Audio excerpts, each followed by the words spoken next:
Assalamualaikum warahmatullahi wabarakatuh. Ketemu lagi dengan saya, Herman Jambek. Kali ini saya akan membahas tentang kitab adalah sumber kehancuran umat yang beragama Islam. Kitab adalah sumber kehancuran umat yang beragama Islam. Tapi sebelumnya, seperti biasa, yuk mari kita ngopi. Ngobrol perihal iman, ngobrol perihal Islam.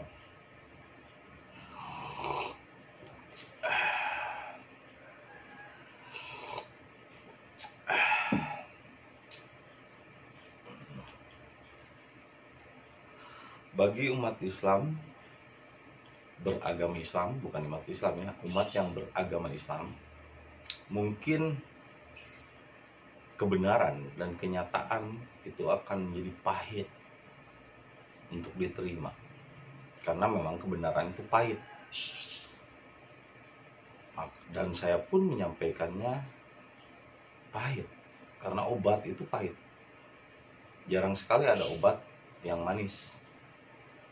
Semua obat itu pahit karena kenyataan itu memang pahit, tidak seperti hayalan atau imajinasi. Qulil haqqa walau kana muron, katakanlah kebenaran itu walaupun pahit. Nah, ini saya ingin menyatakan kebenaran dan fakta, juga kenyataan, bukan hayalan atau iming-iming. Ini kenyataan. Justru Islam itu hancur dan berantakan umatnya itu ketika kitab Al-Quran lahir. Karena dulu sebelum kitab Al-Quran lahir, ketika zaman Nabi Muhammad masih ada, ya umat Islam biasa aman-aman saja. Tidak ada perang terakhir pun perang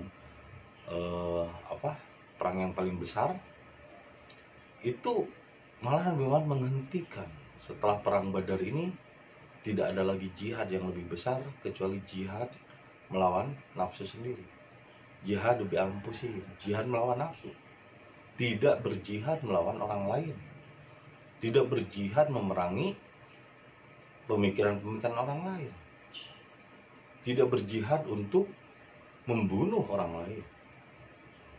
Apalagi sampai membunuh. Jadi tidak ada istilah perang lagi membunuh. Karena membunuh itu dosa. Kenapa sih masih doyan dengan istilah-istilah membunuh? Kata membunuh itu sebetulnya bukan ditujukan kepada orang-orang yang sudah Islam, ditujukan kepada mereka yang jahiliyah, yang segala sesuatunya hanya diselesaikan dengan kekerasan dan amarah. Sedangkan Islam adalah kasih sayang. Islam bukanlah suatu ajaran, Islam bukanlah suatu agama, Islam bukanlah suatu kelompok atau pengakuan. Islam adalah berserah diri kepada Allah. Dan orang-orang yang berserah diri kepada Allah, maka dirinya akan diliputi kasih sayangnya, meliputi dirinya. Bismillahirrahmanirrahim. Bismi itu bukan dengan menyebut nama Allah, hanya menyebut saja dan mengatasnamakan. Sedangkan Allah tidak menyertai di dalam hatinya, pikiran dan nafsunya, tidak menyertai dalam jiwanya. Maka percuma mengucapkan bismillah kalau tidak ada Allah beserta hidupnya. Kalau Allah menyertai hidupnya atau bismillah, maka dia akan memiliki sifat Rahman Rahim. Tidak ada peperangan yang namanya perang melawan orang lain dan membunuh orang lain, tapi perangnya melawan diri sendiri. Nah, ini dikisahkan dalam sejarah. Kita flashback kepada sejarah. Sebelum Nabi Muhammad meninggal, tidak ada yang namanya kitab Al-Quran. Sebelum Nabi Muhammad meninggal dan ketika Nabi Muhammad hidup, tidak ada yang namanya kitab Al-Quran.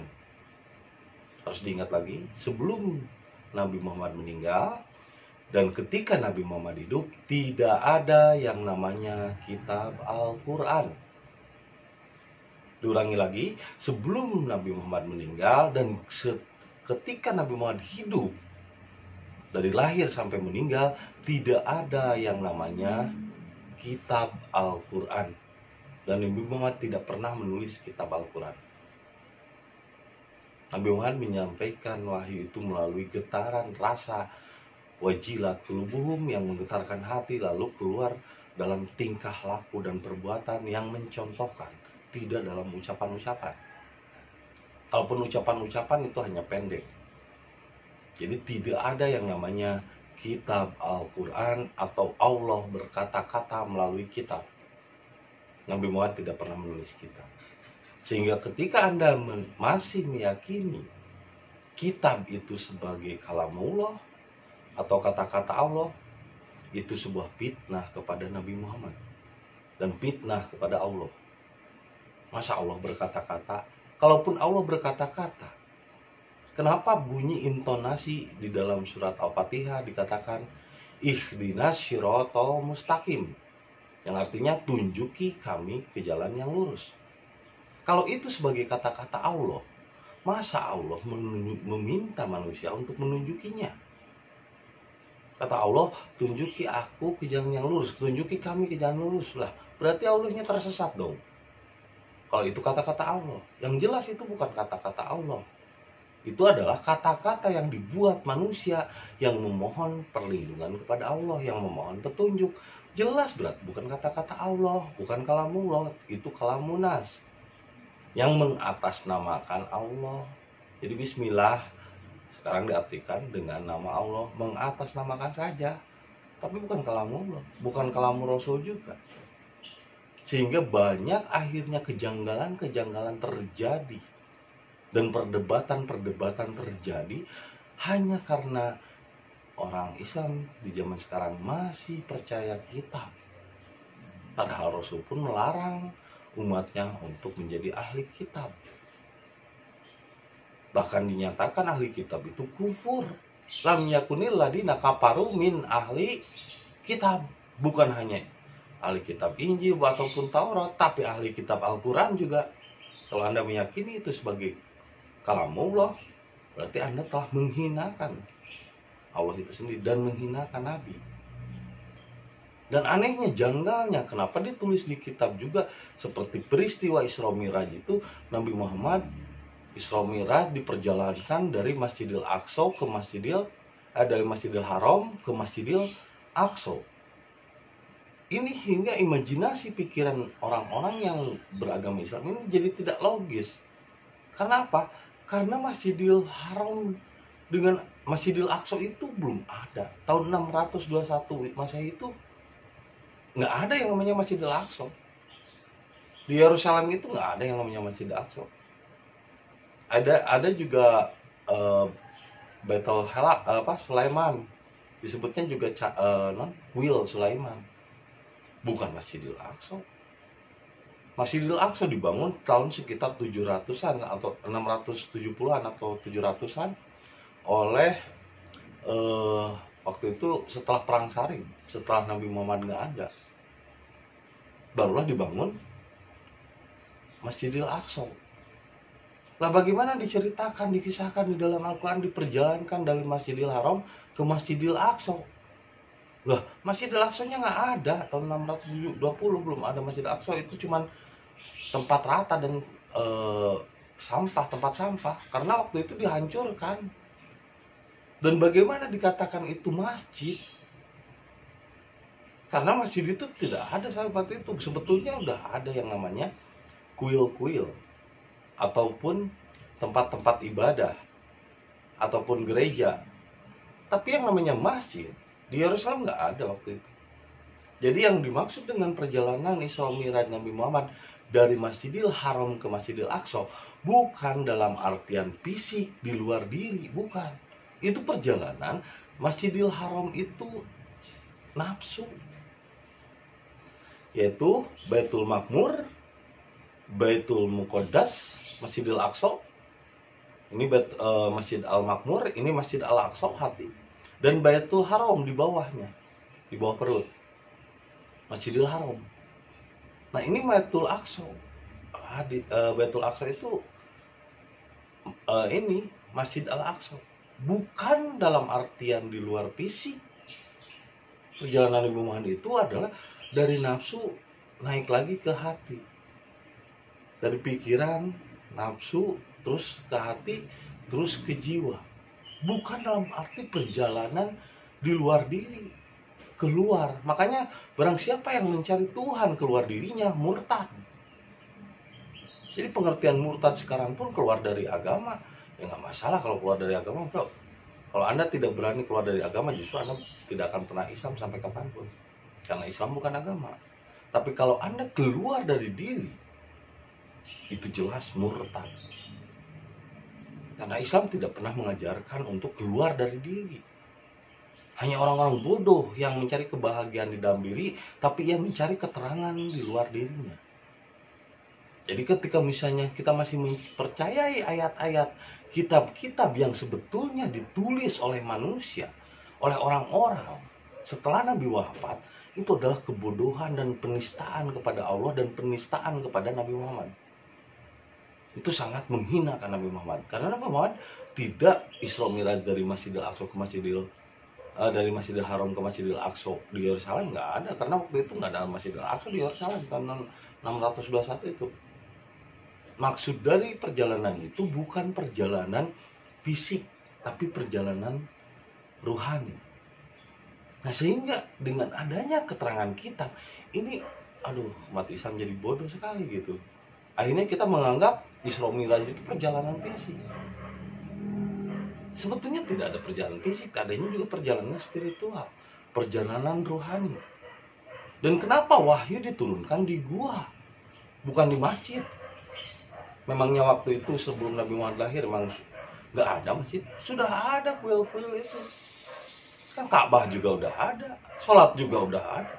Kata siapa sholat itu setelah Nabi Muhammad Isra Mi'raj? Sebelum Nabi Muhammad Isra Mi'raj juga sholat, yang namanya sholat itu udah ada, bro. Orang Ka'bahnya juga udah ada sebelum Ibrahim lahir. Yang namanya masjid itu udah ada. Bahkan di dalam kitabnya juga pernah Nabi Muhammad, kitab Al-Quran juga ada tulisan-tulisan tentang Masjid Diror. Ini yang jarang dipahami orang-orang umat beragama Islam. Ada tulisan-tulisan Masjid Diror, kenapa nggak dibahas?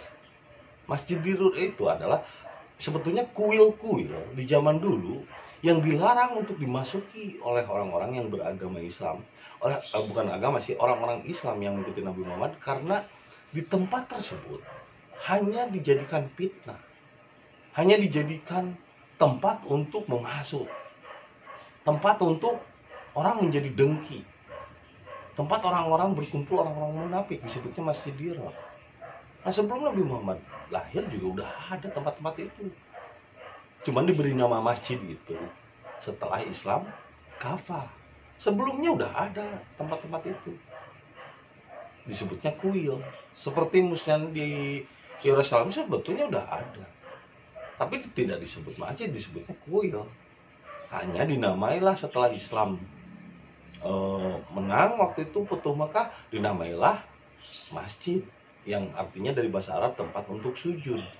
Padahal namanya tempat sujud dimanapun berada, tidak selalu harus di masjid, di kebun, di hutan, di tempat yang manapun asal bersih, ya bisa dijadikan masjid. Karena masjid itu bukan suatu tempat, hanya dibuat monumen, simbol tempat, ya. Tapi sebelum itu sudah ada kuil-kuil, sudah ada tempat-tempat peribadatan. Lalu kenapa Nabi Muhammad mendapatkan wahyu itu tidak di kuil atau tidak di masjid? Kenapa di gua? Karena di masjid itu kebanyakan orang masih membahas menurut akal pikir, membahas memakai kitab. Padahal Nabi Muhammad waktu itu nggak ada kitab Al-Quran. Nabi Muhammad nggak pernah bawa-bawa kitab Al-Quran. Nabi Muhammad ketika mendapat wahyu pertama, ketika diperintah oleh Jibril, yang sebetulnya Jibril itu Ruhul Kudus, ya sebetulnya itu hati. Baitul Muqaddas, Masjid Al-Aqsa, yaitu hati. Ketika hatinya bertanya, apa ini? Kenapa ada getaran di dalam tubuh saya? Kan bukan berarti malaikat tanya, Ikro, ya itu idiot, ngayal mulu. Maksudnya yang disebut ketika wahyu turun itu hatinya bergetar dan bertanya, baca apa ini, aku nggak tahu ini apa. Nggak ada yang namanya Al-Quran, nggak ada yang namanya tulisan. Itu peristiwa Nabi Muhammad bertanya kepada dirinya sendiri, bukan ngobrol sama malaikat. Malaikat itu kan hati, ini ngobrol dengan dirinya sendiri gitu. Istilahnya lagi galau tingkat dewa, lagi ini apa nih, kok ada getaran. Iqra, baca dirimu. Tidak baca kitab, tidak baca Quran, nggak ada kitab. Tapi setelah Nabi Muhammad meninggal, disusunlah kitab oleh Khulafaur Rasyidin, 4 sahabat Nabi, Abu Bakar, Utsman, Umar, dan Ali. Nah, Abu Bakar waktu itu tidak mau ikut andil dalam penulisan kitab, karena Nabi Muhammad tidak pernah memerintah untuk menulis. Nah, ketiga sahabat yang lain masih bercokol juga. Akhirnya disusunlah kitab. Disusunlah pemahaman-pemahaman yang menurut versi sahabatnya, bukan menurut versi Muhammad, karena Muhammadnya udah meninggal. Sehingga udah jadi beda cara berpikirnya pun. Berita-berita yang disampaikan di dalamnya pun udah beda. Akhirnya ketika setelah disusun kitab itu, dan ketiganya menjadi khalifah atau pemimpin setelah Nabi Muhammad wafat, akhirnya Ali pun dibunuh. Oleh siapa? Ibnu Muljam, yang hafal Al-Quran, yang hafal kitab. Jadi orang yang hafal kitab tidak menunjukkan akan dilindungi oleh Allah. Karena apa? Itu cuma di pikiran, cuma di hafalan. Tidak meresap ke rasa dan perbuatan. Akhirnya mudah difitnah. Jadi orang-orang yang tahfidz Al-Quran itu mudah difitnah. Karena apa? Karena Tuhannya adalah kitab. Tuhannya adalah pemahaman. Tuhannya adalah pengetahuan, akal pikir. Bukan Allah itu sendiri. Tuhannya dia bertuhan kepada akal pikiran. Bertuhan kepada hafalan. Sehingga Al-Quran dijadikan referensi Tuhan. Dijadikan Tuhan. Bahkan sudah dipertuhan kitab itu. Sehingga ketika ada yang berbeda paham, akhirnya saling bunuh. Berarti dalam sejarah, ketika kita lahir, di sanalah lahirnya pertumpahan darah dan kekacauan. Begitupun Ali, Utsman, Umar dibunuh oleh penghafal kitab, oleh tahfidz Al-Quran. Apalagi kesininya, tahun 670, tahun 900 terjadi perombakan dan perubahan oleh Abu Sufyan. Lebih kacau lagi, ditambahi dengan berbagai hal, seperti harus bayar fidyah, harus bayar ketika Kristen katanya datang harus takluk, harus bayar apa namanya, fidyah atau namanya tax, sekarang apa, pajak gitu. Jadi kesannya Islam menjadi arogan gitu. Kalau kamu tidak membayar pajak, mati. Kesannya Nabi Muhammad juga dulu melakukan itu. Padahal enggak, Nabi Muhammad nggak pernah memaksa orang Kristen untuk membayar fidyah, membayar Kristen untuk membayar pajak, untuk perjanjian. Tidak, itu kebohongan-kebohongan yang ditulis di dalam kitab. Dan kitab sampai kepada kita saat ini, udah tahun berapa itu, udah melewati ratusan tahun. Akhirnya terjadi banyak versi, akhirnya terjadi banyak golongan. Padahal akhirnya dari satu, yaitu penyebabnya kitab. Coba kitab itu nggak akan ada perbedaan. Kalau kitab tidak ada, apakah Tuhan tidak lagi menurunkan wahyu? Kalau begitu berarti Tuhan mati dong. Karena memang Tuhan tidak menurunkan lagi wahyu selain kitab itu. Justru Nabi Muhammad sendiri malah melarang umatnya untuk menjadi ahli kitab. Kenapa setelah Nabi Muhammad meninggal malah disusun kitab? Dan itu menurut versi manusia, versi orang-orang. Setelah Nabi Muhammad wafat, ketika Nabi Muhammad hidup, nggak ada yang namanya kitab. Sehingga jangan terlalu percaya bahwa kitab itu adalah tulisan Nabi Muhammad ataupun kata-kata Allah. Toh di dalam Quran sendiri banyak kebencian kok. Bunuhlah orang kafir itu karena mereka tidak beriman. Siapa yang memerintahkan seperti itu? Nabi Muhammad tidak pernah mencontohkan. Allah tidak pernah menyuruh begitu. Lalu kenapa ada ayat-ayat seperti itu? Kenapa kalian masih mempercayai kitab itu tulisan Nabi Muhammad? Diyakini sebagai itu kata-kata Nabi Muhammad? Bodoh, sangat bodoh. Itu fitnah kepada Nabi Muhammad dan fitnah kepada Allah. Kalau Anda masih meyakini bahwa kitab itu Nabi Muhammad berkata, kalau Anda masih meyakini bahwa Allah berkata-kata lewat kitab, tidak ada kata-kata. Yang berkata-kata itu manusia. Allah itu menurunkan wahyu di dalam gua, bukan di masjid. Walaupun waktu itu udah ada masjid. Kenapa tidak di masjid? Karena di masjid tempat sarangnya fitnah, tempat sarangnya orang mencari-cari kesalahan orang lain. Karena apa? Tuhannya hafalan. Tuhannya lahir dari kitab yang dihafal. Bukan Tuhan yang menggetarkan jiwanya. Sedangkan yang namanya wahyu adalah najala ruhul amin. Turun kepada jiwa-jiwa yang tenang. Bukan kepada pikiran. Bukan kepada hafalan. Apalagi sekarang orang disuruh ngapalin Quran. Aduh, itu mah benar-benar penyesatan dah. Dari kecil kita udah dicokokin doktrin, dogma. Akhirnya lupa kepada kesadaran dirinya sendiri. Akhirnya banyak orang yang lupa jati dirinya. Sehingga kalau orang lupa jati diri, maka dia akan lupa siapa Tuhannya. Akhirnya karena dia terus menghafal, jadi Tuhannya itu adalah kitab.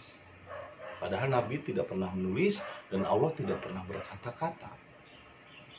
Kalaupun Nabi pernah berkata-kata, tapi ketika kitab ditulis, ditambahin lagi, dikurangin, dan lain sebagainya, akhirnya banyak berita-berita kebohongan di dalam kitab Al-Quran.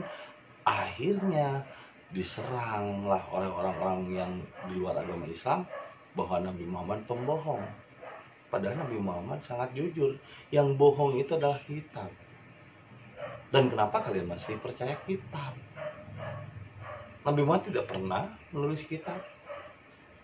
Allah tidak pernah berkata-kata.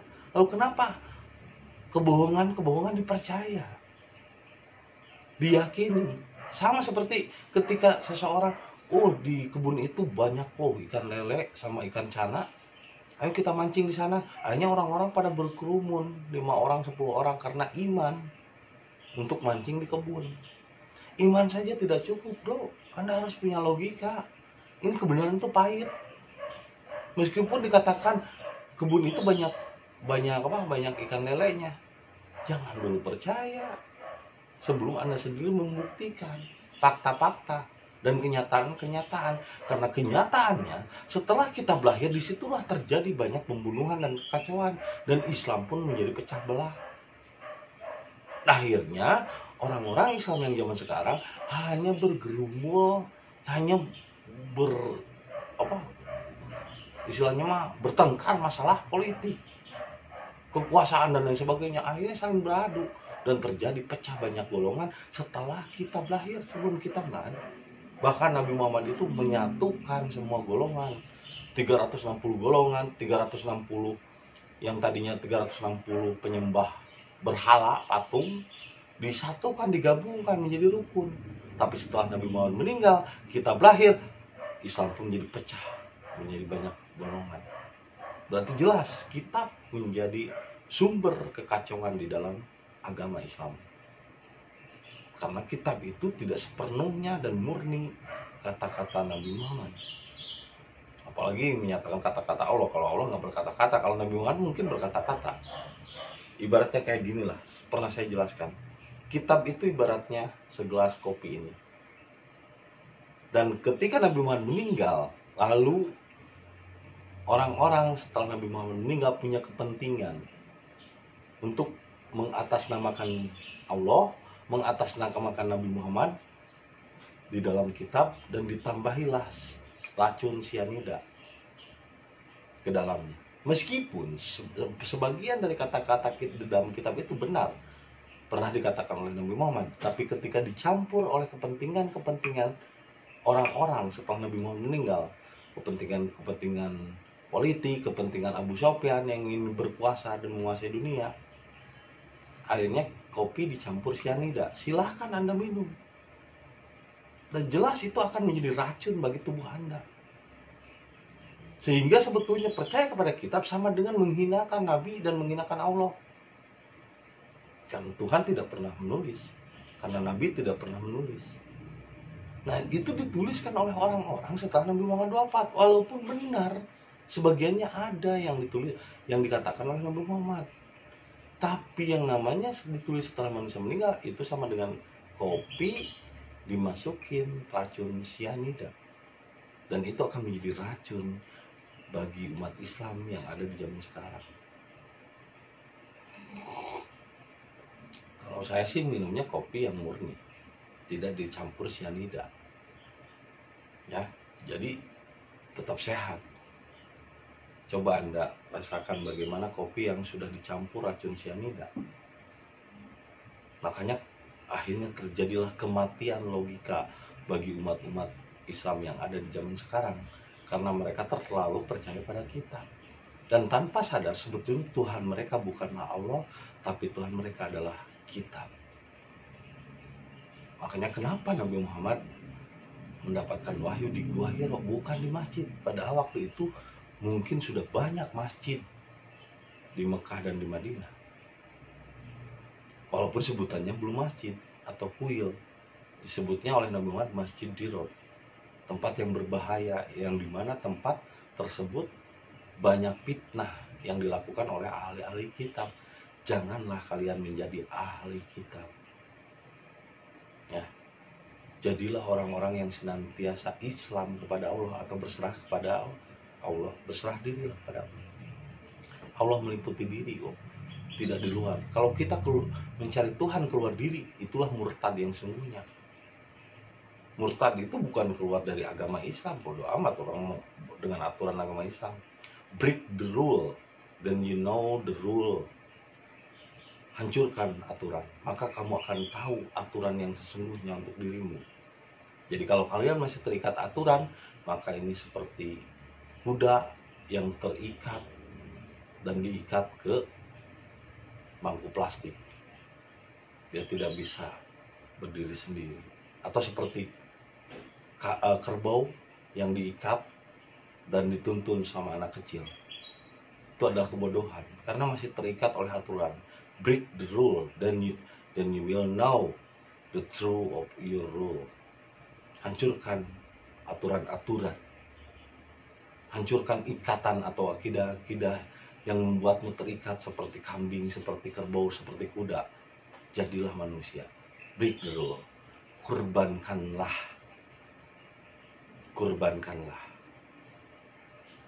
jiwa kebinatanganmu untuk menjadi manusia, seperti Ibrahim mengorbankan sifat kebinatangan Ismail agar merdeka menjadi manusia, tidak diikat oleh aturan-aturan yang membuatmu bodoh, tidak diikat oleh ancaman-ancaman neraka dan azab yang membuatmu menjadi tambah bodoh.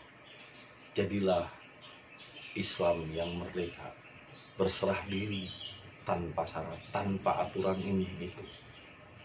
Ya, salam kopi ketika otak perlu inspirasi.